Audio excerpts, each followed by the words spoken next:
Hey man, Hi, Sid. How you doing? good man. Unusual to chat on a Friday. I'm so used to catching you up on the weekend. So, how you been?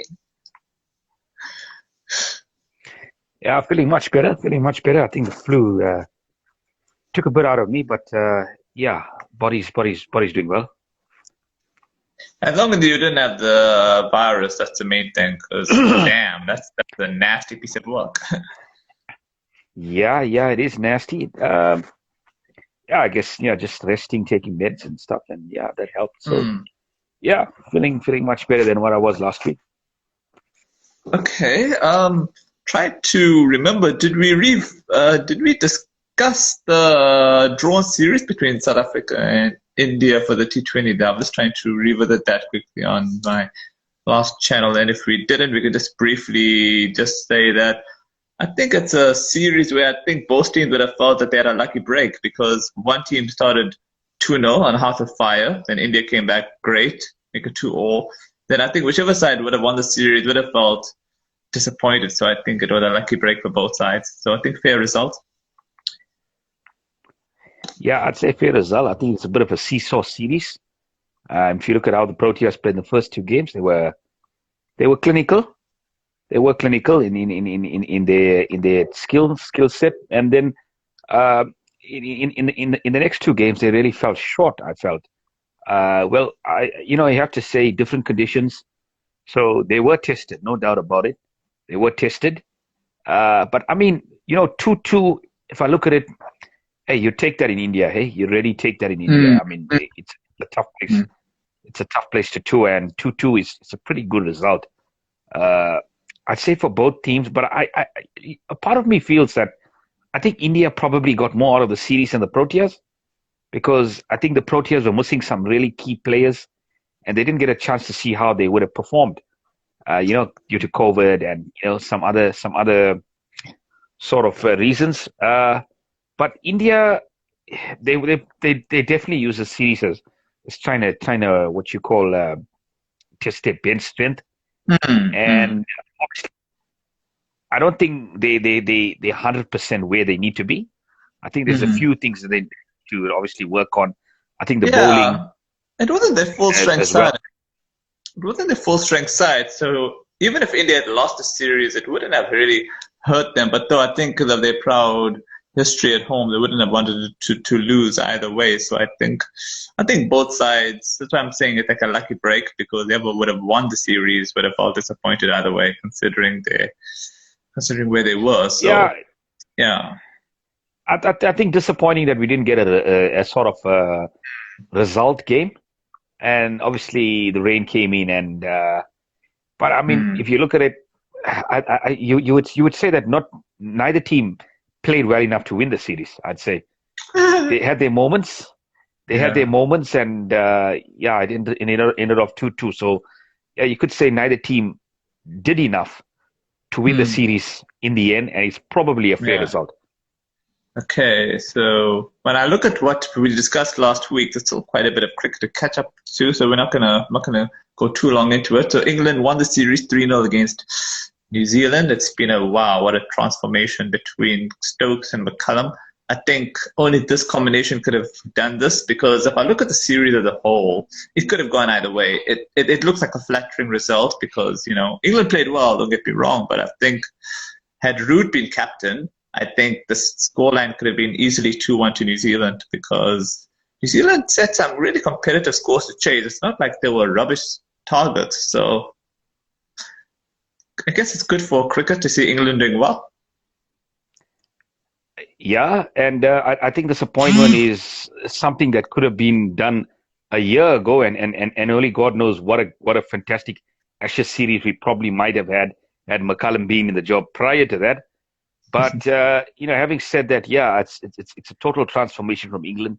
I think it's the mindset, the way they're playing at the moment. Mm, They mm, back themselves, chasing these scores, and they chased every single game. Let's be mm, honest. I mean, they were mm, under pressure. Those scores on the fourth mm, innings managed to mm, get it done. So I think the mm, series probably followed sort of a sequence in terms mm, of how it started out, and it deserved winners in the end. And yeah, I mean, I, I, mm, I looked at the series. if you look at New Zealand, yeah, they were competitive, no doubt about it, but they were Yeah. missing a lot of key pieces, at times, and I think that hampered them to an extent. And I Yeah. guess when it comes out with that sort of mindset and try and take the game away from you and score at that run rate, it really puts you on the back foot, and that's what England had done in the series, Mm. especially in those 40 chase it. It was marvelous to watch, especially that second test Mm. when Besto and Stokes' partnership that really took the game away from New Zealand. Okay, we go to the next segment, which is the Australian loss to Sri Lanka in the ODI series. I know you were delighted about it. You said some delightful words to describe Australia on the WhatsApp. Yeah, 3-2 to Sri Lanka. I think Sri Lanka were probably sleeping at the last ODI. Such a pathetic performance, so I don't want to discuss that too much. But good for Sri Lankan cricket to see them fighting, competitive like the good old days. Hopefully, it's the start of many things. Oh yeah, and now and then it's a shame that they lost dismally in the first test. Didn't expect that, but Australia are up. I think Australia are probably nearly. I think they're top of the pops in Test cricket, so I guess you shouldn't be surprised with the result. Yeah, so it's the second series that I predicted right, and yeah, I was going to go the way of the Sri Lankans, and yeah, it turned out, I think, fantastic result for this team, and it's still a young team Mm. in a rebuilding phase, and Mm. I mean this would give them a lot of confidence going forward, and there is potential, in the side. When it comes to the bowling department, there's quite a few options that they have, and they have a few all rounders in the side at the moment, with the likes of Kararuta, Rantne, Shanaka, that can change a game with Mm. either ball or bat. And yeah, Hasaranga as well. He didn't play many of those games, but it goes to show that there is really light at the end of the tunnel here for Sri Lankan cricket, and this result it's a famous win for them. It really is a famous one ODI series win for them against the Aussies, and I hope this is gonna elevate them and get them back to the competitive best, because I think a Sri Lankan team that's competitive Mm. is good for cricket. Is good for cricket, and Yeah. it obviously Mm. increases the excitement, especially at tournaments and upcoming series. So yeah, it's all good. It's all good for cricket. I think I think they'll be fine come the 50 over World Cup since it's in India. Otherwise, I would have thought for the T20 World Cup, I still have my questions because those pitches for the 50 overs and T20 overs were not really. I would say they were okay, to be fair. So my only concern is how they'll do in the 50 over World Cup. Not that I have much expectation out of them, but I think they should improve their pitches, especially for T20 because the pitches in Australia are going to be really belters. Yeah, you look, I think we're going to get good pitches. I think we're going to get good batting pitches in Australia. So I guess if you can occupy the crease, there is runs to be scored in Australia. And I mean, good bound, Mm.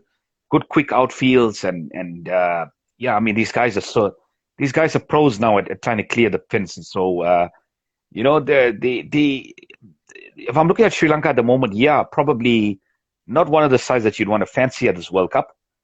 I think there's a few dark horse teams going into this Hmm. World Cup. I think South Africa is one of them as well. But I would say South Africa is more of a contender than a dark horse. I would put Sri Lanka more on the dark horse. Because I think Sri Lanka, one of those teams, right off fetch a peril. Eh? I would never want to ride off Sri Lanka. Look at Australia. They won the World Cup in the UAE, even though they had very good batting pitches. So who knows? yeah, look, it's a tough one. It's a tough one because Hmm. they haven't really shown much in tournaments, that have taken part, taken place lately.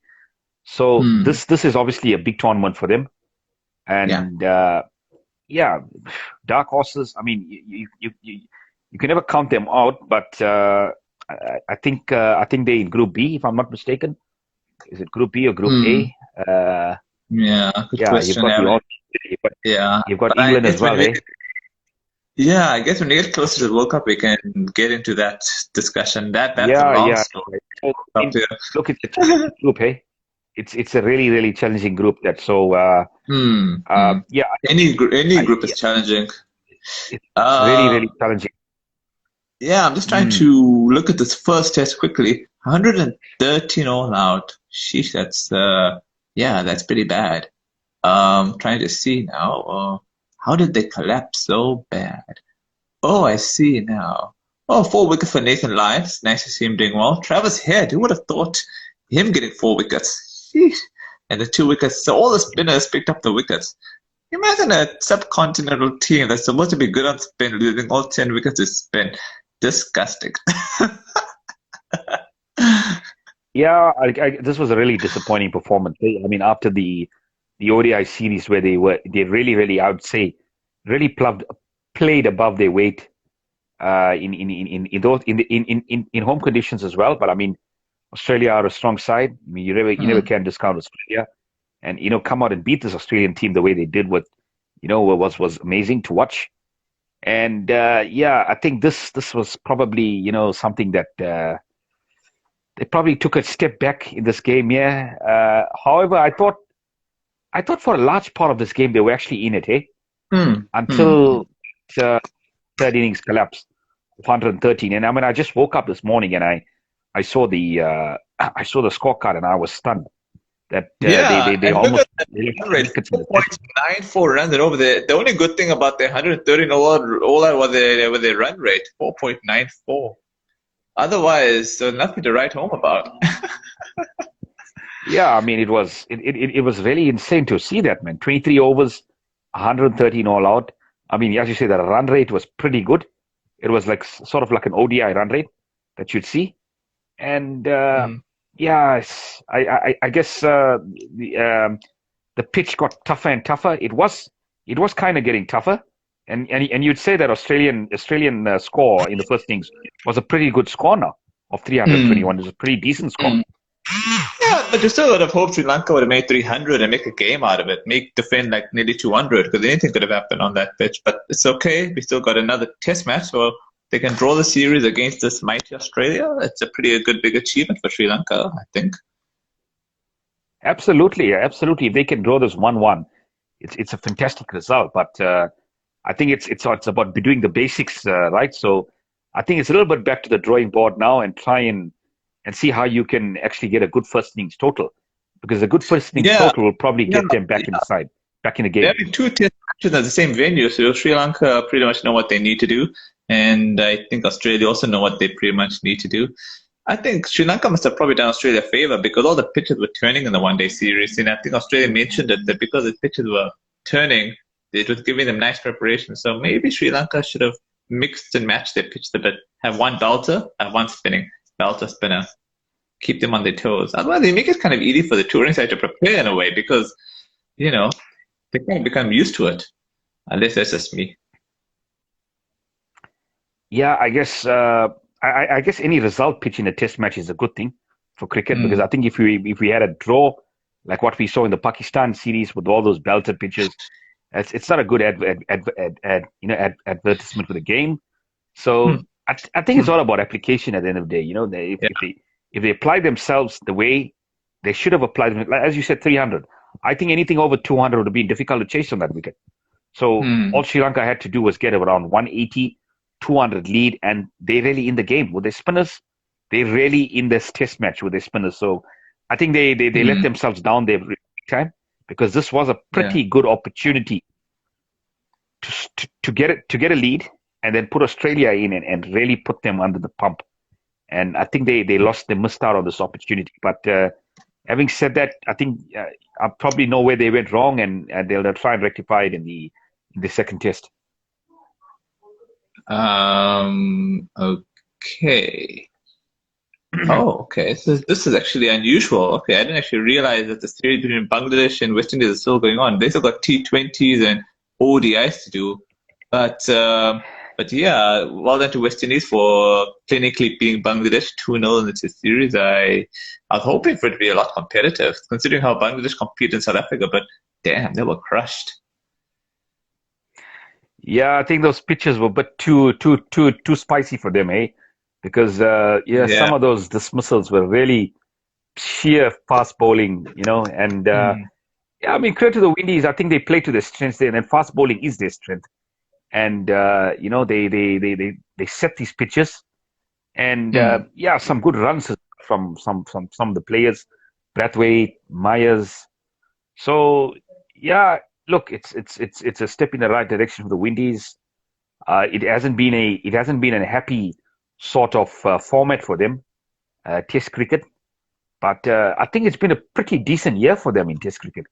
I know they beat England earlier this year, and then a 2-0 win over Bangladesh. So I mean, 3 Test victories out of 6. That's sorry, out of 5. That's pretty good. I think that's pretty good. Okay, before You we can take get, that. yeah, I just wanted to, like, I know India beating Ireland was predictable and expected, but I must give credit to Ireland for nearly chasing down that mammoth score. To lose by only 4 runs, there's no shame in that. I really, I think India must have been sweating there. Must be sweating one way. Because had they lost that match, that would have been embarrassing. Fine, I know it's not the full strength side, but still, that's a lot of runs they made. The funny thing is, although India won that series 2-0, I wasn't really impressed in the bowling. I thought the Irish batting was pretty good in that game. Because when you look at the Hmm. first game, it's a 12 over side, and I think Ireland posted on 113, which is pretty decent for Hmm. 12 overs. And then Hmm. in the second, it was an absolute thriller, Hmm. almost 400 scored. And the way the Yeah. Irish came out and just expressed themselves, and they sort of came and played it with no fear, especially that opening partnership with Sterling. Uh, yeah, that was fantastic to watch. There's some real clean hitting there, and I think a lot of these Irish players, what's really helping them a lot, sir, is they're playing the T20 blast in England, and so they Oh, really okay. are developing skills at T20 level, Hmm. and yeah, I think Ireland, if they really stick at it, and that's the thing, a team like Ireland hasn't been given enough Hmm. matches at international level, and this is what they're capable of. They're Hmm. capable of really, competing. And on their day, they can probably beat a side if that side is actually like off their mark just by an inch, and that is what international cricket is like. If you're just off your mark by an inch, you can get beaten by your opponent. So yeah, very very competitive series, I think, in terms of the way Ireland played. So I mean, 2-0, it is what it is, but I think that Hmm. result is a little bit flattering considering how close Ireland got in that second T20. Yeah, it's like that England and New Zealand series because I think because New Zealand set some very good scores to for England to chase. It's not like they were rubbish, but anyway, we've gone through that. So now we get to the spicy meaty ball match. England and India. It started today. Current score is 53 for 2 and 20 point. I think of it in 21. Just refresh the screen to see what's. Yeah, so far 53 runs for 2. Kohli's on 1 of 7 balls, and Bihari is 14 of 46 balls. So it's pretty much tight, eh? Absolutely, and that's what we were expecting. I think England, they do play well at this venue. They do play well at this venue. This is one of their favorite venues. When it comes to playing test matches, and you expected it. So I think India have got to dig deep here and get a decent first innings total because this England side can bat. They can bat, and we've seen it in the New Zealand series that they're not going to hold back. So I think Hmm. they got to try and get as many runs as possible first innings, and then try and put England under pressure with the ball because there is a bit of fragility. I mean, although England did play well in that series against New Zealand, there is a bit of fragility, especially up the order.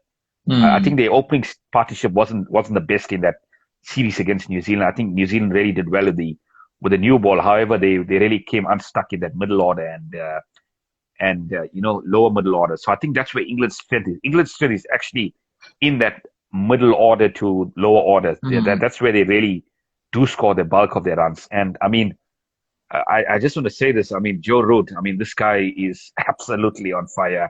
2021, 2022, it doesn't matter. I mean, this guy is a run machine, and he's going to be the prize picker because if he scores a big one, England go. Oh, it would really send a message to India, and it could go a long way in England trying to win this game because I mean the series is 2-1 at the moment, and I mean I think England is going to come out all guns blazing. So India got to play this one really, really carefully. Yeah, I think what India's got to do, obviously their first priority should be to win, but if they can't, just try and grind the game down to such a point where England will have to do all the running, try and chase, because I think even the draw for India will be sufficient. So I think, but obviously it's too early to call a draw. I mean, as it is, although Rain did stop play, and I think it's, Jimmy Anderson has taken McGrath at the most international wickets by a seamer. So congrats to him. Not to sound controversial, even though I don't think he is better as good as McGrath, but I guess playing on helpful pitches that's worked to his favor. Yeah, fantastic bowler. Hey, I mean, an excellent, it's an excellent bowler in swinging conditions. I think he's probably the best swing bowler we've seen, for a very long time. And I think, probably the best swing bowler we've seen, that Test cricket has seen. He's fantastic. I mean, he's not the same as McGrath. I think McGrath was a different type of bowler, much more accurate and, I would say versatile. He could do well in any conditions. I saw him do well in Asian conditions, all conditions. He wasn't a one-trick pony. Yeah, I mean, although he didn't really have the best record in Asian conditions, at times McGrath, but I think he was a bowler for the big occasions, different type of bowler. But, I think Jimmy is probably the best swing bowler we've seen in Test cricket. McGrath was probably a seam-up bowler, I think. McGrath more seam-up kind of bowlers. Yeah. Like Vern Philander. Even Vern Philander, I feel, is more seam-up. Very good seam presentation and all that sort of thing. There you go. Another fantastic bowler in sort of that McGrath sort of mode was Vern. And, I mean, to be honest with you, swing bowling is something that's really, it's sort of art that's gone out of Test cricket. I think for a bit. There's not a lot of good swing bowlers anymore, and Jimmy is one of those swing bowlers that's still around, doing it at the age he's doing it, which is absolutely amazing, and it's a testament to his foot. I think the problem was that there was a period where there was really too many flat pitches because they were trying to make a lot of money. The administrators trying to get more gate money, have Test matches going 5 days. But I think because Test cricket is dying and, results are the order of the day, they're now going back to the good old days. We have these pitches that'll get back to these spicy pitches, which is good. I'd rather have spicy pitches than be put to sleep, So good for the game. I think any further talking. I think when it comes to Test cricket, we don't want something that's too spicy. And we don't want something that's too flat. We want a 50-50 contest. We want a pitch where, it's going to be tough in the first session for the batters, and they've got to work hard for their runs. They've got to earn the right, to be on top of the game. So, that is what we want. I think we want those 50-50 pitches. And I think that the New Zealand, the England and New Zealand series was a perfect example. Those pitches were absolutely wonderful pitches. I mean, even if you look at that second Test match when there were 500 scored by both teams in the first innings, we still got a result. And in modern day cricket, you don't really get that anymore. Where both teams see a result. It still doesn't be a draw. It turns into a draw. So a really boring draw, and we didn't see that. So I think full credit to the ground staff. Those were fantastic pitches, and those are the sort of pitches we want.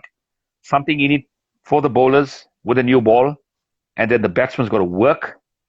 And get himself ahead of the game. So fantastic. That's what we done for Test cricket. I think that series was a great advertisement for Test cricket. To be honest with you, it was an excellent advertisement for Test cricket. I think hopefully the rain goes away, so at least we'll see more of the India versus England. I think you wanted to talk about tennis. Strangely enough, on the WhatsApp, you spoke about Wimbledon. Yeah, so what did you want to bring up about Wimbledon, besides the fact that it's early on in the tournament, the top players like Djokovic, Nadal are still doing their stuff. I'd like to see an outsider like Kyrgios doing well. Yeah, it's. I mean, Wimbledon is a fantastic tournament. It's the most prestigious tennis tournament in the world, and I think it's the one tournament that I actually, uh, follow a bit. Okay. I don't really follow the other Grand Slams that Hmm. much Hmm. Hmm. because I think Hmm. any player that wins Wimbledon is regarded Hmm. as a great player. You know, is regarded as a Hmm. great player. So yeah, I mean, it's been pretty interesting. I think the one player that's really been impressing me is that youngster Alcaraz. I think he's Hmm. quite talented. Hey, the Spaniard.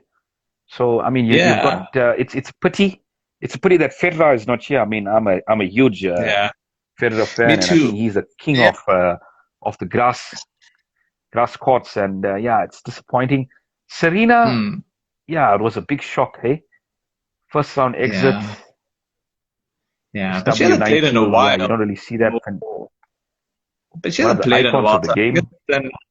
I guess in Yeah, hindsight, it was in a way expected, although she had her chances. But I guess I can't crucify her shame. Motherhood has also added to it. So, um, I'm trying to see now. yeah. I mean, uh, look, I'm looking at this women's draw. It's pretty competitive. Hey, there's some really decent players here.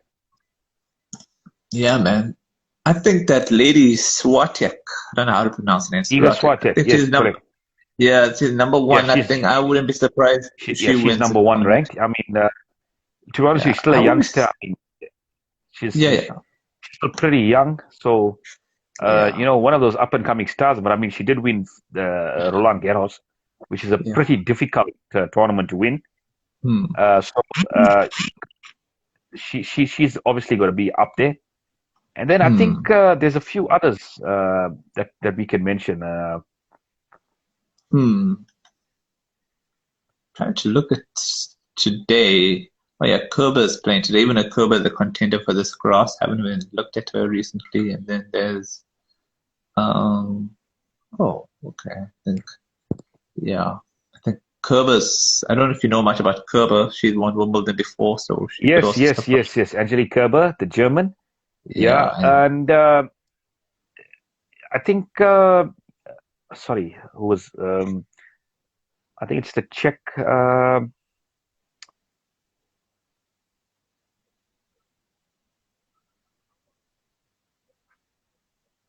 Sorry. that's It's Petra yeah. I was Kvitova. trying. I think she's one of the Yeah, contenders as well. Yeah, you really got to yeah. put her up there as one of the contenders for this year's Oh yeah, oh tournament. yeah. Yeah, Yeah, I Petra mean, Kvitova. You got Iga and Swiatek. then, You, then there's Halep as well. yes, yes, Then absolutely. there's Simona Halep, another good player. So yeah, yeah, the women's draw is looking quite. I think this tournament is actually quite competitive, eh? And I just hope yeah, we see the same thing with the men's draw because I think it's been a bit mm, predictable over the last couple of years yeah, with yeah. Djokovic and Co. Nadal. So I think it's time we see a wild card entry into the final. And yeah, Yeah, I'm tipping Alcaraz. I'm something about this kid is really has impressed me so far. yeah. So It's actually in Djokovic's draw. I was hoping it'd been in Nadal's draw. That would have been exciting to watch. But yeah. yeah. By the Yeah, way, Djokovic will not have it easy. I'm just thinking. I'd love to see Kyrgios though against Djokovic in the finals. I like Kyrgios. He's so different. He's so dynamic. He's got this, thing about him that you just want to watch him. Like, I think if he beats Nadal, I won't be surprised if he can surprise Djokovic in Wimbledon. His confidence will be too high, and then I think we'll go. And he's also beaten yeah, Djokovic actually. So yeah, that yeah, else, yeah. And another player that's impressed me is the Greek Tsitsipas. I thought he was good as well he's in the gonna last game. he's gonna play against Kyrgios tomorrow. Oh, what a match! I think he's Oh, been. that's gonna be a cracking game. That is really gonna be a cracking game because Kyrgios. I mean, you're talking about Kyrgios. Kyrgios is quite a competitor. He's quite a competitor on the court. So Yeah, yeah, you I expect can't a wait. lot of fireworks there. Yeah, and They'll that's what be you need in playing, tennis. You need those sort of characters. Makes they'll the be game playing, exciting. think they're playing on court one or center court, so the crowd will have fun. Pity I can't just fly there and just watch it. Although the ticket prices must be so expensive. Oh yeah, I guess with the rand at the moment, it's really really something. But yeah. Hopefully, I can go there one day as well. Love Wimbledon. um, yeah, I think if I have to make any early predictions, obviously I think Djokovic is the favorite to win. But if I have to do an outsider prediction, I'll go with Kyrgios just for the hell of it. With the woman, I think. Ugh, let's see. I think for the woman, hmm, I'll just go for Swiatek. I'll be boring. Just go with the trend. I think. Hmm. Think. Oh yeah, Barty won it last year, but then she's not playing anymore. She retired, so I think I'll go Swiatek. Yeah, I mean Swiatek is the favorite, no doubt about it. But I think the last game she showed a bit of glimpses that she can be caught because I mean Hmm. she did drop a Hmm. set and it's the first time she dropped a Yeah. set in a long Yeah. time. So But yeah. it's But gonna she's be human. it's gonna be tight, eh? Yeah, Hmm. look, you got the likes of Simone Halep, you got Kerber, you Hmm. got Hmm. Hmm. uh, Hmm. yeah, I'm not Kvitova. I really a mean, fan. she's coming off. Yeah. Kvitova, Yeah. she's a Yeah. fantastic player on grass court Yeah. as Yeah. well. So Yeah. I'd rather yeah, I have her. think I'd rather have yeah, Covid absolutely. than Halep. Ugh, so much Kvitova is screaming. fantastic. So I mean, Halep. if I were to pick a final, if I had to pick two finalists, I'd say it's Kvitova and Swiatek at the moment because I think Oh. they are the form players. They certainly are the form players. So I'll go with that final and Kvitova. I'd probably tip her to win it because based on experience, and she's won it before. And I just love these Hmm. left-handers. I just love these Hmm. left-hand players. I Hmm. think they make the game look so, classical, and Hmm. it's exciting to watch them Hmm. play. So yeah, I'd tip Kvitova to win it, to win Wimbledon based on the experience, and she's done it before, so she knows how Hmm. to win this tournament. And then the men's draw, yeah, I'm hoping for Alcaraz to make that final. I like Nadal. Hey, he's the sort of guy that doesn't get a lot of credit, but I think Hmm. he's a really hard worker. You can see it on the court, and Hmm. you can see it in he's a fantastic. He's a fantastic professional. Hmm. And I think I don't think he thinks too much of himself as well. He gives a lot of credit to Hmm. the opponent and stuff. And yeah, I like that about him. He's got his feet on the ground as well. So yeah, he's been very unlucky in Wimbledon. To be honest with you, I think he's a king of clay, fantastic Hmm. clay court player. He's been a bit,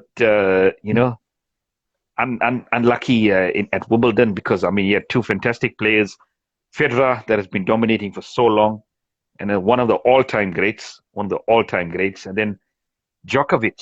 But yeah, I'd love to see if Alcaraz or Nadal wins, I'm happy with that. So that's gonna be my I would bet those two, to win Wimbledon. Yeah, honestly, I would prefer Nadal winning. I tell you why. Then he can try and have a crack at that record, winning four slams in 1 year. Honestly, not to sound controversial, but I just don't see the point of Djokovic even winning Wimbledon because he won't even be allowed to come to the US Open to compete because of the vaccine problem. So I think it's just a waste of time, honestly. Yeah, So I think, absolutely.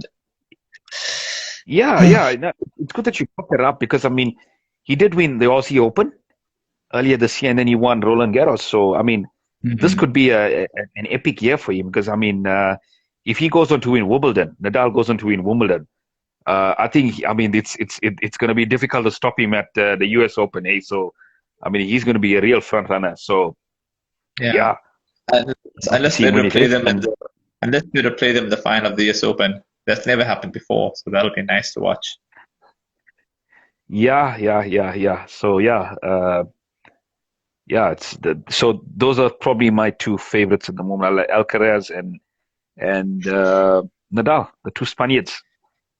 Honestly, I just want an outsider to win this year for Wimbledon. I think Kyrgios can do it. I think he seems more focused. But anyway, we have to wait for to see what he does tomorrow. Yeah, look, Yeah, the thing is with Kyrgios, he's a bit inconsistent. He's a yeah. decent player, no doubt about it, but just that He's inconsistency. frustrating. And I think, He's yeah, I think in frustrating to tennis, if you're not consistent, hmm. you're not going to win tournaments. So Yeah. I mean, Yeah.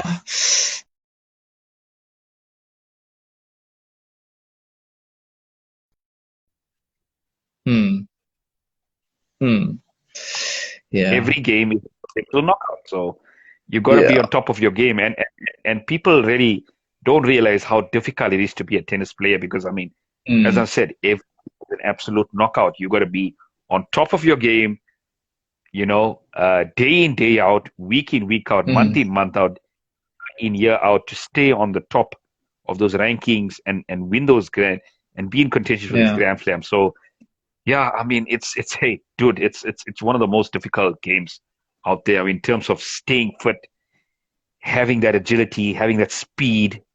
Yeah, I Hmm. mean, there's so much that goes into becoming a tennis player, and you sort of got to be like superhuman to stay on top, eh? Because it's such Hmm. a competitive sport. It's a really, really competitive sport. Okay, I think any final words before we wrap up, or we sort it out? Yeah, so India and England. Who's your prediction? For What is England your and India. prediction? England and India. I'm gonna go. I wish I could go with a double chance here. Like those betting sites where you're given like a double chance option, like team and draw. I wish I could go with that for this actually. Cause damn. Ugh, if I have to choose one, I'm gonna go with my patriotism and say India. But though I wouldn't mind a draw here. They also get the series result, so I don't mind that. Yeah, look, I think it's look, we're playing cricket in really, strange times, and I mean, this is a series that started last year, and we completing it in after a year, so which is absolutely crazy. I think we've seen a lot of that before. So I think India will be happy with the draw, eh? And if the rain keeps on coming, and I think we've seen a lot of rain in the UK recently because I Yeah. think the women's test match as well between England and the Proteas ladies was also drawn. Hmm. So yeah, if I'm looking at it, I think England is a side that their mentality at the moment is they want to sort of like find a way to win. So they're always going to try and go for the win. I think the negative mentality of England of the past, where they were just happy with the draw, and I mean, we all know how happy they were in Sydney when they survived Hmm. that last couple of balls and drew their Test match against the Aussies.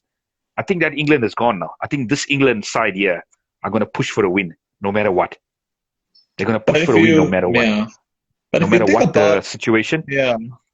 But the way you look at it, right, they're so down on that championship table, they pretty much have nothing to lose. Either they, win, or either they just keep going down the points table.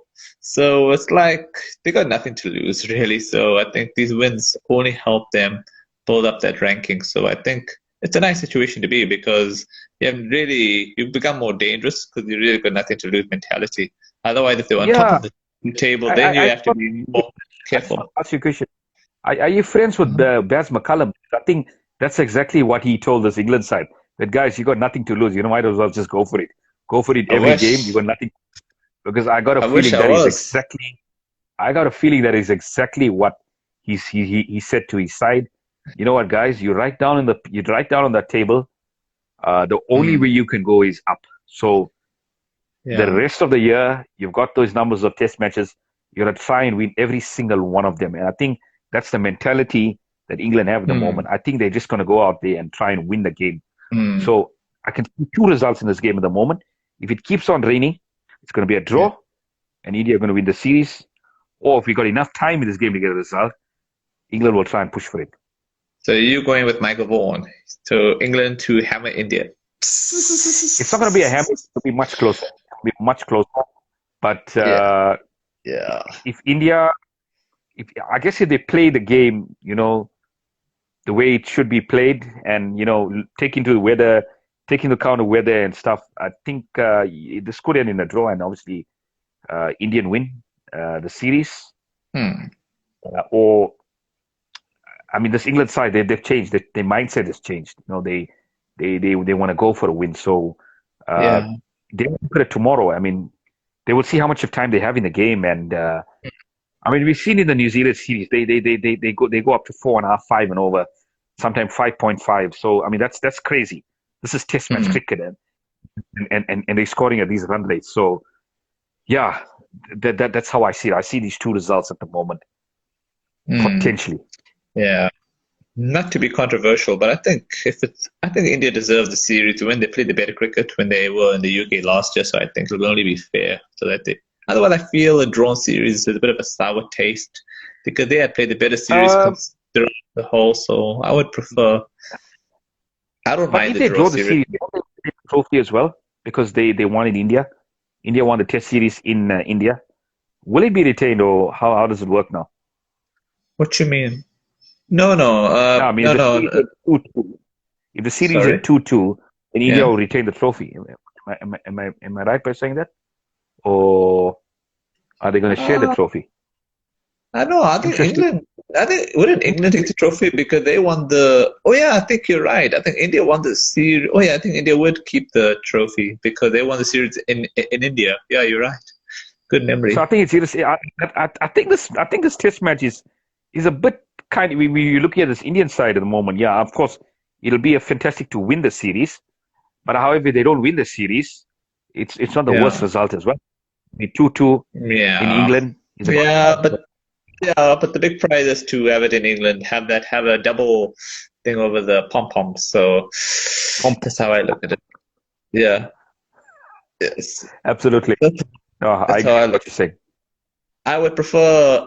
I know this sounds controversial, but I prefer Australia more than the pom poms. So I think that's how I would prefer it. That India gets something over the pommies, and then hopefully it'll give us a bit of confidence going against the poms. Otherwise, if the poms beat India as well, then I feel a bit more nervous. England are playing too good, but then we'll see how it goes. I mean, it's too early to call. Yeah, I guess it's too early to call, hey. And I think this Proteas team. I mean, we're going to talk about it in the future when that Hmm. series eventually begins. But they Hmm. look a different side now than Elga. They look a side that, and one of I actually can't wait for that series. It's going to be a fantastic series. Yeah. But Yeah. yeah, so you got to be wary of this England side. I think they are weaknesses, and probably with Yeah. England's bowling attack, they can probably exploit those weak. Maybe New Zealand Yeah. probably didn't exploit, and maybe they were lacking that one wicket-taking bowler that could have changed the Yeah. series for them. So Yeah. yeah, I think India's bowling attack is much better than New Zealand in terms of variety. So Mm. yeah, it'll be a Mm. much sterner test, no doubt about it. Okay. Yeah. Okay. I think that's pretty much a wrap. We shall catch up soon. Cheers, Sid, and enjoy the rest of your weekend. You too. Cheers, man.